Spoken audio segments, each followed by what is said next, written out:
Hey people, it's your boy Mr. Lartz, the Ghanaian shitter, you know the vibes, and you're now listening to Taking Notes with Mr. Lartz. Here we discover the fears and the risks people face while following their passions. My people, regardless, we'll move.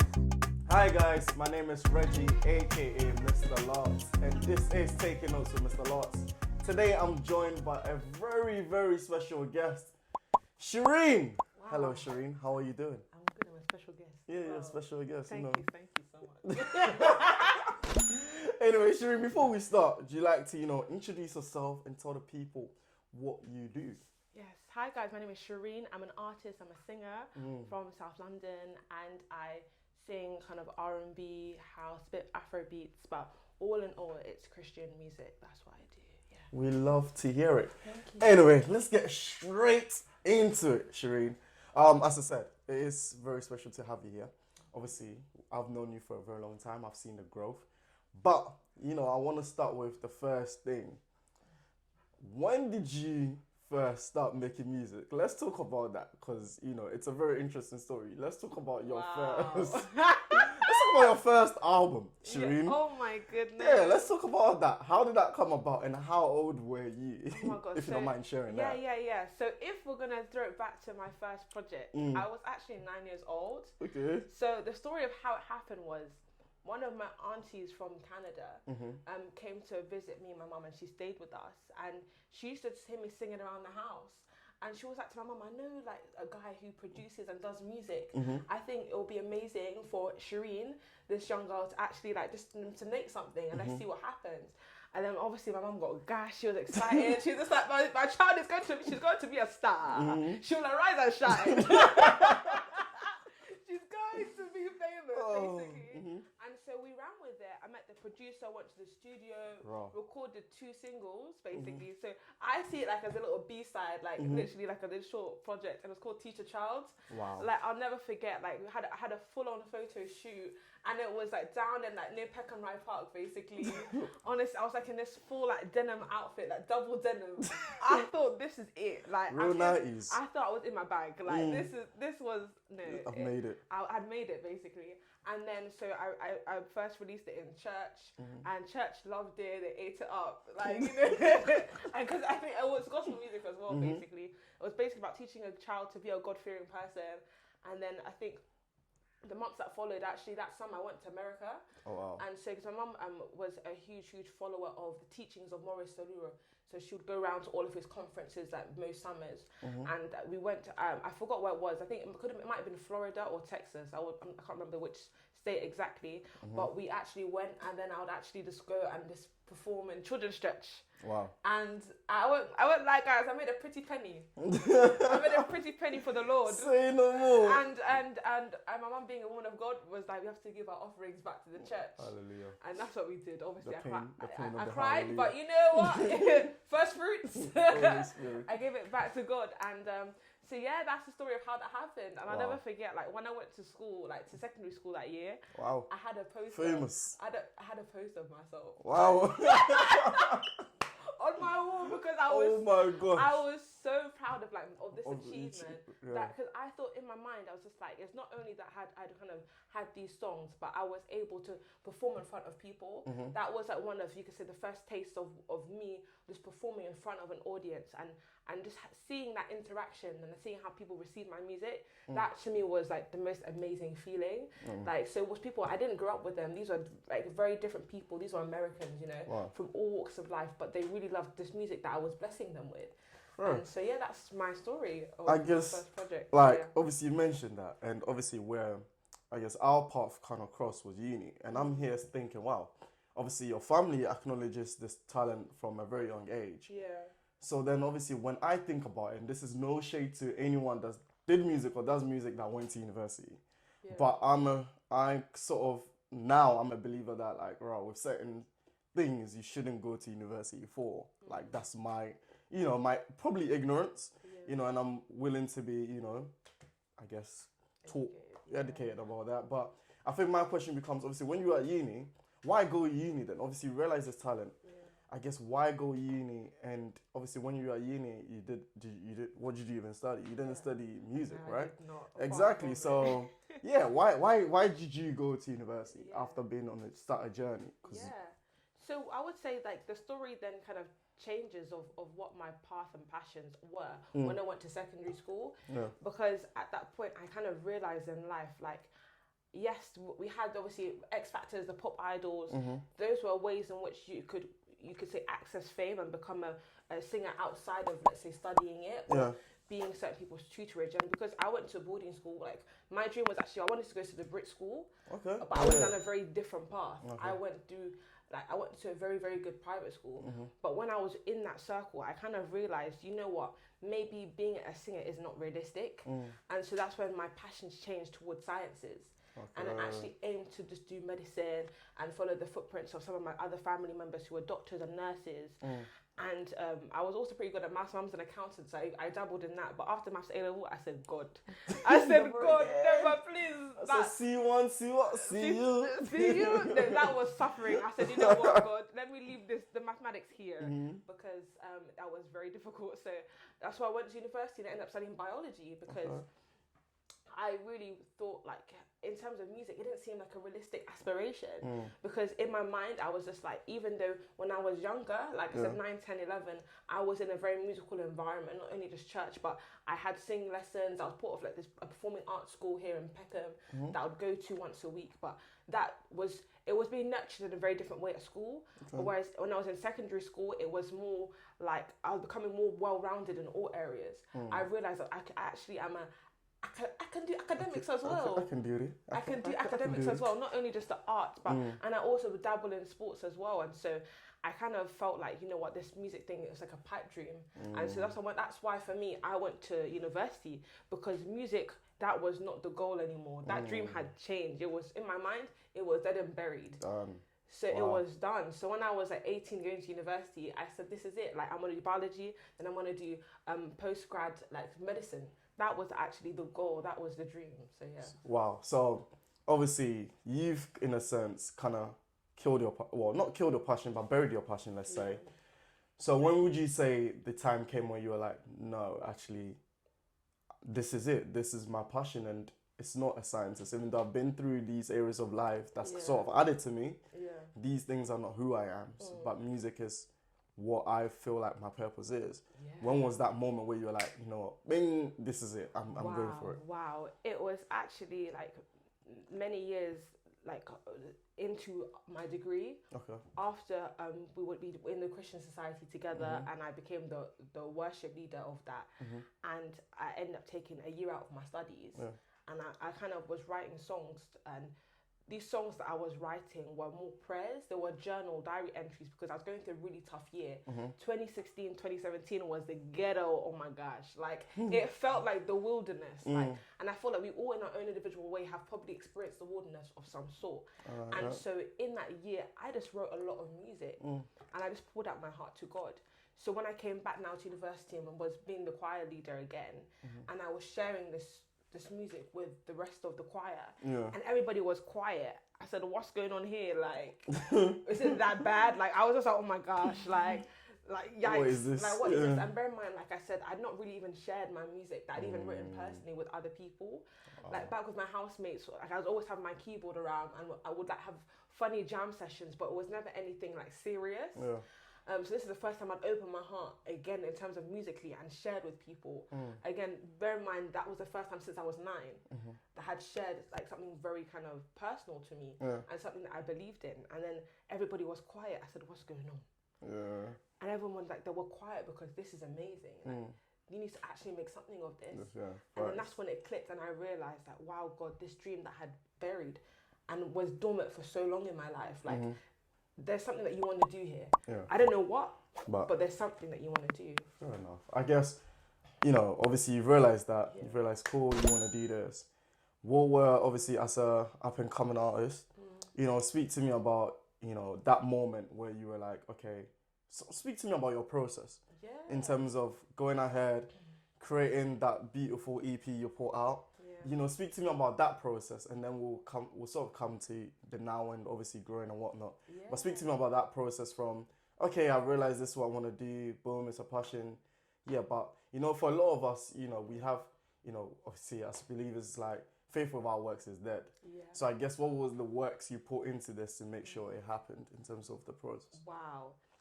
I would say, firstly, people believed in me. Like I said, when I shared that song with the choir, and then I shared it with my family as well at Christmas, and we actually, like the title track of that EP called Beautiful Saviour, we actually kind of did like a family rendition, and we shared it, and one of our friends saw it, and was just like, no, like, Sharyn, we need to get you in the studio, this is a serious something, like, this, I need this on my Spotify, Apple Music, I need it on my phone. And so seeing all the people believed in me really encouraged me to actually make something happen with this. But it wasn't, I would say my journey with music was not like a regular person who's like, I had this idea and I ran with it. It was very much like doors just kept opening. Like one song in the studio turned to 2 songs in the studio. 2 songs in the studio turned to 3. Wow. And by the 3rd song, I was like, you know what, God, maybe I should do a whole project. Let me just do an EP, because like I said, I'd written all of these songs in that year. In my head, it all made sense because they were all a connecting story. There was a thread between all of them. Like, it didn't make sense me just releasing one diary kind of extract, you could say, and not just the whole book. Exactly. So and literally, so I was just like, let me just release this whole book, this whole project of songs that were placed on my heart in that year. And that's how it happened. It wasn't a thing of where like I said yeah. So I was just like, yeah, I kind of woke up one day and was just like, I want to be a singer. Yeah. It was like, you know what, God, I'm on this journey, and I feel like there's something that you want to say through me, and there's something that I've written down here that people can relate to and people need to know, and that people need to also learn who you are. There's a message that needs to be shared in this, and so I have to look outside myself. And actually like do something about it. So yeah. Wow, I think obviously you mentioned that you've spoken a bit about that, but speak to me about the challenges as a, you know, you are up and coming artist. No one knows who the heck you are.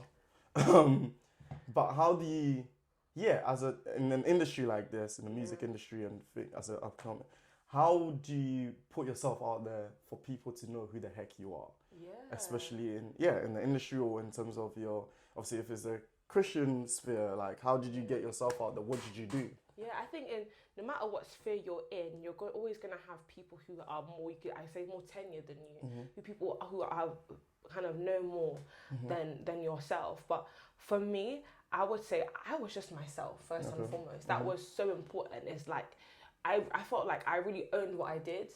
Like what I do, like I said with my music, even though it's Christian music, it's not typical gospel. It has R&B and house elements, you know. And people might hear that in America, but here in the UK, it's still a very niche, very small group of people who do that type of music. True. And so I was just like, you know what, I'm gonna look for people who do what I do. And in that, I connected with whether it was other artists like Asha Elia and platforms like Gospel Hydration and Blessed Music and A Step Forward. Like I put myself out there by sending them my stuff, hitting them up. So you actually send emails, right? I actually send emails to people because I did my research in what I do, and that's the next thing I would say is not only just about owning what you do, but do your research in your field, in your area, in your genre of music. Who else is doing what you're doing? True. How can you, whether it's not collaborate, but how can you learn from them? And that's also what I did, is that I also wanted to learn from other people because I didn't know everything. That's true. I'm still very early, even now, I'm still very early on in my journey, I believe. There's still so much that I want to learn and I want to grow it. But I did my research and I also put myself out there. And it's difficult. People are not going to reply to DMs. You're going to see Scene. Just Scene. Tell me about Scene. Oh.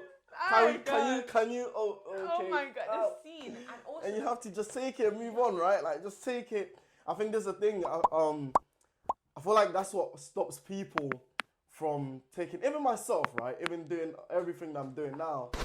I remember there was a time, a point in life where I was not great at rejection. Like, I used to wrestle with that, like being rejected or feeling rejected.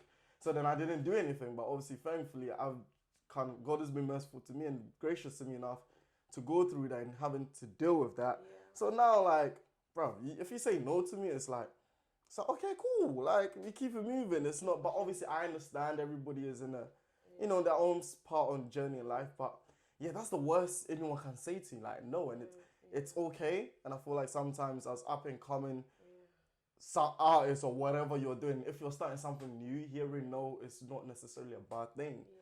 To move you on forward to the next thing. But anyway, you mentioned gospel hydration there. Yeah. And there was no secret that, Yeah. you guys put pen to paper, they Yeah.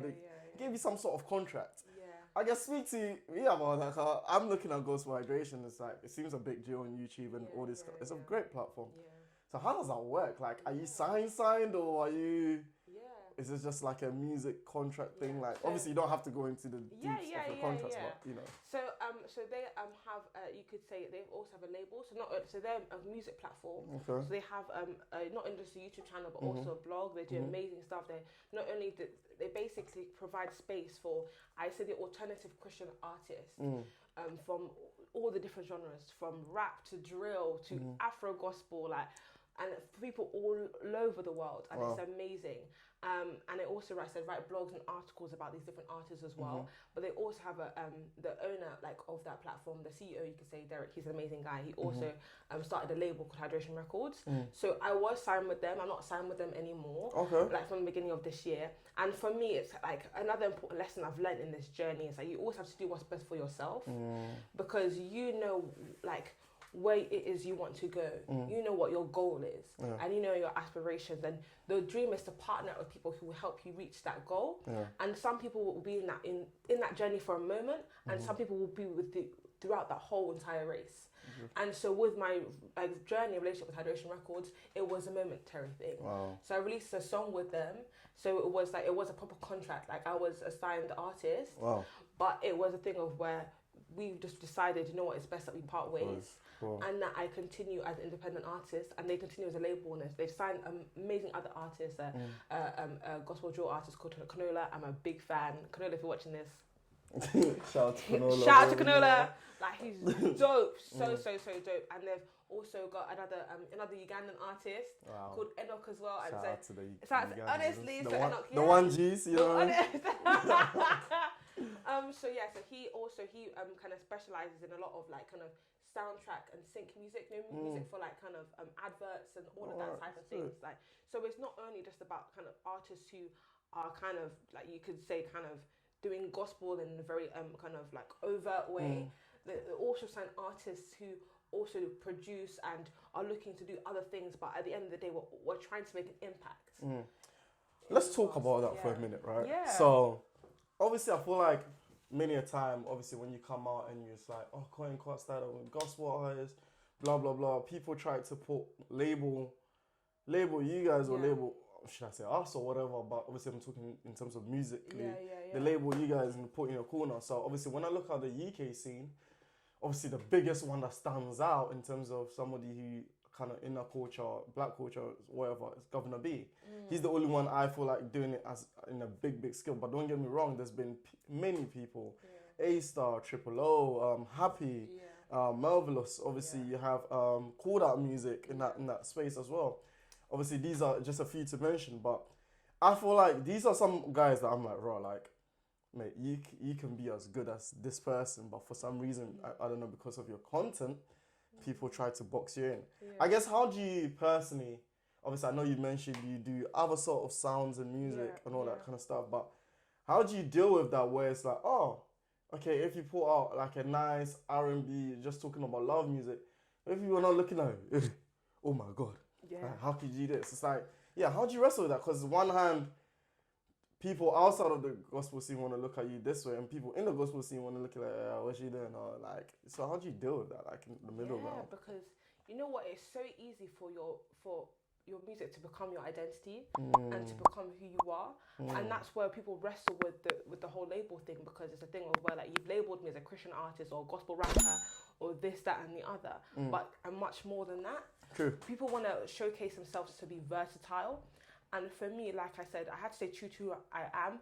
And that's why from the jump, you've seen me on all types of tracks. That's true. Because some people, and rightly so, also advise against that. They're some people would advise, find your bag, stick with it. And then once you've got your fan base, you know your lane, then you can venture out and dabble into different things. Exactly. People would always say all sorts of things. But for me, like I said, I want to stay true to who I am. And I love Afro beats. Oh my goodness.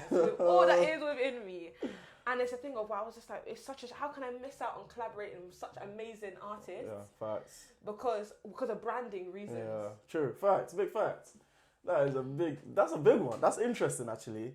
Because it's like, how do you mess your passions with, obviously, other things that you admire? Like, let's say you admire this Afrobeat artist. Like, oh, can I not? Should I not? It's like, it's funny because I've always been, like I've always said, we've placed rules where there's no rules. Yeah. Personally, that's how I feel anyway. But anyway, Yeah. let's talk about, I want to know, what was, like when you were doing all these things, obviously you mentioned, obviously you had to bury your passion and all that kind of stuff. But through it all, like when you started kicking off, what were some of the challenges? Did you ever have doubts where it's like, bruv, like, forget this, like, let me just... So one thing people don't actually like consider is like, for example, like the list of all those kind of big artists that you named that are doing big things in the gospel scene are all guys. Yeah, ooh. That's a challenge. That's a very... Yeah. You're right. You're right. That's true, because I didn't mention guys. And yeah, that's true. That's the thing of where, for me, that's also been a really big challenge, because I've realised that there are amazing women making music in the gospel scene in the UK. We've got Becca Folks. We've got a beautiful lady called Sarah Tiabo. She's doing amazing stuff. And like I said, like a good friend of mine, Asha Elia, another girl called Nafi Ma, she's also up and coming. And in Nigeria, there's Sally, and there's so many people who are doing music as females. That's true, you know. I know, and we also forget, obviously, Rachel Kurt. She's been doing it from It's true. a MOVA award winner. It's true. But it's a thing of where it's so difficult, I think, as females as well, within this industry, to also not only be seen as the gospel singers, the worship leaders. Okay. Ooh. And it's interesting. And that's, for me, has been a really big battle. And I've actually had to say no to a lot of events. Wow. Like especially when I was up and coming, because they were beautiful. They were worship nights. I love me a worship night. Don't get twisted. But please, I don't want to come and lead Tasha Cobbs Break Every Chain. Okay, yeah, you wanna, I get you. I wanna come and sing the type of music that I do. R&B's Christian. It's still within the concept of gospel, but the genre is different. Yeah. You know, but at the same time, I don't want to just be put in the spoken word rap section. Like. That is very interesting, you know. Like, it's been That is very interesting. Yeah, that was a huge challenge. Like, I missed out on a lot, you could say, of income because I said no to a lot of events, because I did not want to be the worship leader at your event. Because I do lead worship, I love worship, and I will write worship songs. It's not saying I never will, but it's at that time. You don't want to be put in that box. I knew the people, they don't need to put females in that box, but it's easy to do that. Yeah, that's true, no? It's so easy to do that. She's like, oh, she's a worshipper. She's like... Yo! I don't know where, because when we look at the worshippers in the Bible, they're all men. When we look at David, the Psalms were written by a guy. But for some reason, the women have taken the mantle of being these quote. It's like people just brand you because, like, oh, she's a lady. That's how we see. Oh, that's crazy. That is actually wild. So that's been my biggest barrier so far, and it's something. But I have to just keep going and keep, like I said, like, because I know what I'm standing for, and I know what I want to do. And like I said, it's not because I don't want to lead worship. I will occasionally lead worship. Like I said, in many projects to come, I pray that one day I also release an album that is more in the kind of element of praise and worship, whether it be gospel, CCM, whatever it is. However, I don't want to only be seen that way, but I know that if I do, one event turns to two events into three. Next thing the next one, the bag is, because people forget that, like, obviously if there is obviously he's not necessarily in the UK, obviously he's more US, but people forget there's money in the CCM space in terms of, like, let's say, like, let's mention Lecrae, right? He said he gets all his money, even though he's a hip hop artist, his money comes more from the Christian events than it comes from secular events. And also, like, obviously, I don't know what bag Governor is on. Hopefully, I can get Governor on here to come talk about that. But He's a cheeky plug. you know what I mean? It's like most of the events I see, it's like, yeah, like, surely he's getting pretty much, because it's like when you think of it, as I said, when you think of the space, he's like the face of it. Yeah. So he's like all these major events and whatnot. Obviously, you've mentioned those struggles and things like that. I guess practically, what are some of the things you've had to do? Obviously, you mentioned not say no to events. What other things have you had to do to kind of practically try and break these barriers and these molds that people have? Because I'm not gonna lie, obviously, as a Christian, as a believer, sometimes I wrestle in that space where it's like, okay, what's too much? Or people place you in a box. People have an idea of who they want you to be, and if you're going past the idea, or if you're not doing what they think you should be doing, then it's like, oh, yeah, that person ain't no Christian. Like, it's like, now they play God. It's like, yeah, he ain't Christian no more. She ain't Christian no more. No. Or the opposite, like Stormzy, you release 2 gospel songs. And now you're the people's worship leader. You're the people's worship leader. It's like, oh, that's not what Christians do. Stormzy, don't pull up at the yard. What are you doing, Stormzy? Stormzy. Oh my goodness. No, that's jokes. That's jokes. No, that's true, you know. It's true. It's big facts. Now, like, people actually, even that, people have placed him in the high esteem. It's like, for some people, he represents a Christian faith, and it's like, he never said that. In the album cover, he clearly said gun, science, and prayer. Yeah. And he, in his bars, he's been real and said, nah, I pray to God, but I'll still pull up on your yard still. I'll turn the left cheek. That's not his way. Yeah. But anyway, let's talk about. But all in all, I think it goes back to what I was saying earlier. You have to be consistent with what you do, if that makes sense. And you have to be unapologetically yourself. And I've just been unapologetically myself in terms of the music that I release, because even on my Instagram, like, I do something called the Jazzy Sessions, where I cover all sorts of music. Okay. I'm unashamed in what I listen to, with what I love, and with what I represent at the same time.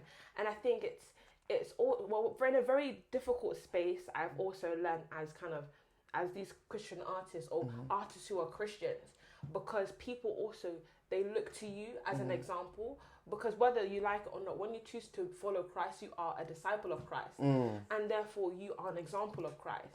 So whenever we do things that are not Christ-like, that will reflect, you know. And I think it's first and foremost, I make sure that me and God are A1, and everything that I do is overflow from that. And it's a thing of where I'm nobody's mother. I'm nobody's pastor. However, I do understand the responsibility. that there's a level of responsibility because it comes with what I've chosen to do. You know, at the end of the day, even though I explained my journey, nobody forced me to end up where I've ended up. That's true. I could have actually easily said no and say, yeah, guys, this is a nice song. I kept it pushing, and I would be the front line of coronavirus. Like, I would be, I could have been working the wards like many other people, or in the labs doing research. That's true. But I've decided to go down a very different avenue. That's a front line. No, it's true. That's wild. Anyway, before we get into the last thing, we're gonna put everything here. Please like, subscribe, share. Tell a friend to tell a friend. Share the podcast. It's everywhere on every platform, Spotify, Apple Music, any platform you think of where podcasts are at is there. But anyway, before we come to the last parts of this, I guess it's our time together. Just sit down. I wanted to ask, if you don't mind sharing, obviously you've released you released the EP that came out. It was an amazing EP. Guys, go check it out on Spotify. You've done a few, features here and there. When can we expect the next, Are we to expect a big project? Are we to expect an album? If so, can we get an exclusive here of when, who, where, how, and Wow. So or is it a bit of a sticky one? It's not a sticky one. Okay. So definitely at some point, hopefully beginning of next year, I will be releasing a bigger project, an album. And I'm excited because I think for me, because like I said, I've done the different genres, I think it's going to be amazing for people to hear my sound, something a bit more cohesive, and for people to fully understand now the sound of where I sit. Because like I said, because I love Afro beats and Afro gospel doesn't necessarily mean that I see myself as an Afro beats artist. I still see myself as someone who's very much an R&B singer, like, and I also, because I love house music, that's always gonna be my music. Okay, that kind of like two-step shuffle, that's gonna be me. Okay, guys. But I'm excited for people to also hear sonically what my music is, but also the message and heart behind it as well. So yeah, stay tuned, guys. A lot of work is being put in, a lot of hours. So yeah. No, thank you so much, Sharyn. Thank you for your time. Thank you for having me. And honestly, one last thing, right? Yeah. What would you say to someone who is like, oh yeah, music's my passion, but yeah, the market is saturated, like, does anyone even want to hear me? Like, what's the point? Do I have anything to give? What would you tell someone who's thinking to take this leap of faith? Yeah. To say, at least, to pursue their passions. What would be your advice to them? Wow. First and foremost, I would say, it's going to sound very like a Christian answer, but you have to see yourself through God's lens. When you see yourself through a human lens, you can easily downplay the gift that you have. But I've had to learn, you have to invest in yourself if you want to do anything. So you have to believe that you have value, and that what you have, whatever it is that you want to achieve and do, there is also value in that as well. And so you have to invest in it and just go for it, because the hardest point with anything is actually getting started. But once you start, things just begin to roll and fall into place. Wow. No. And there you have it. Thank you so much for your time again, Sharyn. Thank you for and having guys, me. I hope you enjoyed this episode again. I've been, your Ghanaian shitter, Mr. Lartz. She's been your Warranty Queen. Hey, Sharyn. See you later. Peace.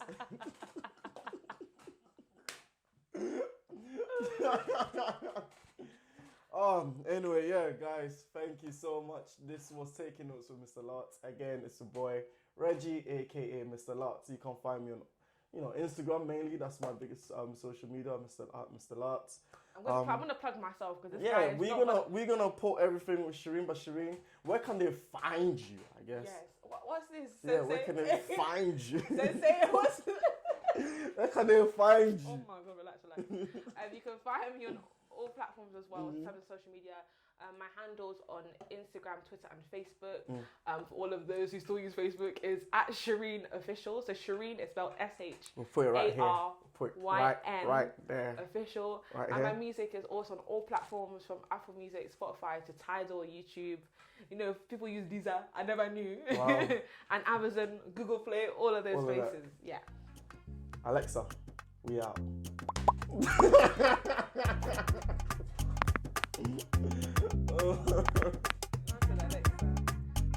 That was it. Cheers. Thank you very much.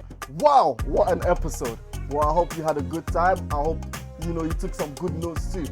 And remember, don't be greedy. Share this with your family, your friends, your neighbors, and even your ancestors. Stay tuned for more Taking Notes, Mr. Lartz. And remember, one more thing. We move regardless.